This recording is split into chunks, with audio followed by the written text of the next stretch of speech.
ఒక్క దయగల చర్య అతని జీవితాన్ని మార్చివేసింది.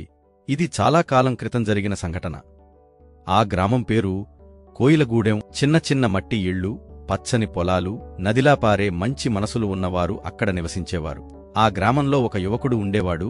అతని పేరు రాము. రాము జీవితం చాలా సాధారణమైనది. తండ్రి చిన్నగా ఉండగానే చనిపోయాడు. తల్లి బడుగు కుటుంబానికి చెందినవారు. రాము చిన్ననాటి నుండే కళ్ళు, చెరుకు, పొలాల్లో పనిచేస్తూ తిండిపొట్ట నింపుకునేవాడయ్యాడు. కాని అతని మనసు మాత్రం చాలా గొప్పది. ఎప్పుడైనా ఎవరికైనా అవసరం ఉంటే తన పని మానేసి సహాయం చేసేవాడు. గ్రామంలో అందరూ రాముని మంచితనాన్ని మెచ్చుకునేవారు. ఈ కుర్రాడు ఎదుటివారి కోసం ఎంతైనా త్యాగం చెయ్యగలడు అని ఎవరైనా చెబితే అతని తల్లి ముఖంలో చిరునవ్వు వస్తుంది. కాని రోజువారి కష్టాలు మాత్రం తగ్గేవి కావు. ఒక పూట తిండి దొరికితే ఇంకో పూట దొరకకుండా పోయేది. ఒకరోజు రాము పొలం పనుల తర్వాత ఇంటికి తిరుగుతున్నాడు. సాయంత్రం 6 గంటలు. అప్పుడే గాలిగట్టిగా వీయసాగింది. తడిగా మబ్బులు పట్టారు.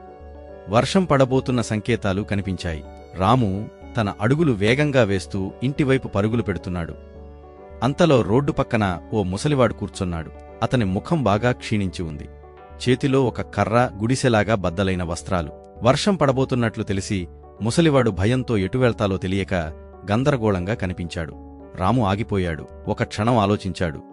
ఇప్పుడు నేనెందుకు ఆగాలి?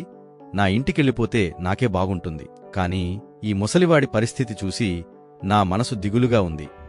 వెంటనే అతడు వాడి దగ్గరికి వెళ్ళి అడిగాడు, తాతయ్యా, మీరు ఎక్కడికి వెళ్తున్నారు? ఈ వయస్సులో ఇక్కడ ఒంటరిగా ఎందుకు కూర్చున్నారు? ఆ ముసలివాడు నిశ్శబ్దంగా చూశాడు. మెల్లగా అన్నాడు, బాబూ, 3 రోజులయ్యింది తిండి లేకుండా. ఎవరైనా దయ చూపుతారా అని దారి పక్కన కూర్చున్నాను. కాని ఎవ్వరూ ఆపలేదు. వర్షం పడబోతుంది. ఇక నా చివరి శ్వాసలే ఉంటాయేమో అని అనిపిస్తోంది.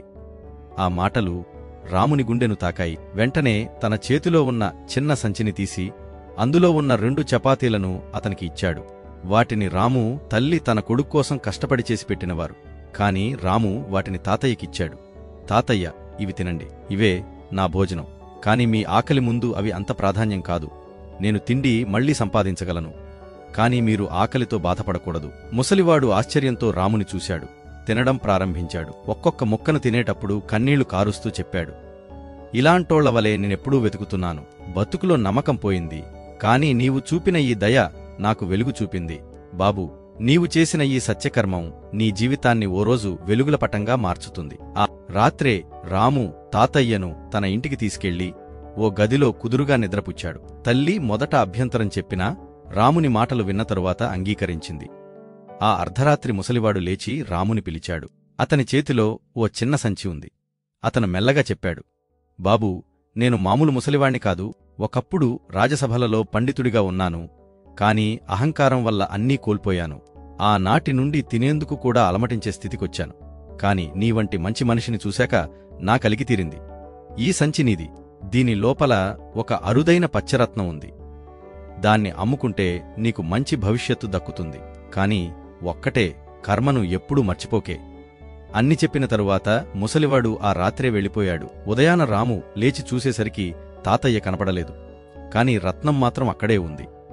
అది నిజంగానే ఎంతో విలువైనదిగా తేలింది. కొద్దికాలంలోనే రాము ఆ రత్నాన్ని విక్రయించి ఒక చిన్న వ్యాపారం ప్రారంభించాడు. తన తల్లి కోసం ఇల్లు కట్టించాడు. పేదవారికి సహాయం చేస్తూ జీవితం గడిపాడు. ఆ రోజు రాముని చేసిన ఒక్క దయగల చర్య అతని జీవితాన్ని పూర్తిగా మార్చేసింది. తాతయ్య ఎవరు? ఒక దేవదూత? లేదా రాముని కర్మను పరీక్షించడానికొచ్చిన ఓ యోగి వ్యక్తిత్వమా? ఎవ్వరికీ తెలియదు.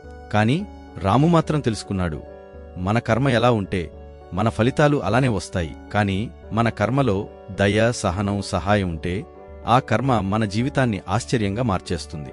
కంపాషన్ అనేది మనిషి గొప్పదనాన్ని చూపించే శక్తి. ఎటువంటి ప్రత్యర్థి లేకుండా, ఎటువంటి లాభం ఆశించకుండా మనం చేసిన ఒక చీపని అది కర్మగా నిలిచి మనకు ఒకరోజు అద్భుతమైన జీవితాన్నిస్తుంది. అందుకే ఎప్పుడూ మంచి చెయ్యండి, దయ చూపండి. ఎందుకంటే దయగల కర్మలు దేవుని దయను ఆకర్షిస్తాయి. ఇంకెందుకు ఆలస్యం? మోటివేషనల్ కోసం ఛానల్కి ఇప్పుడే సబ్స్క్రైబ్ చేయండి.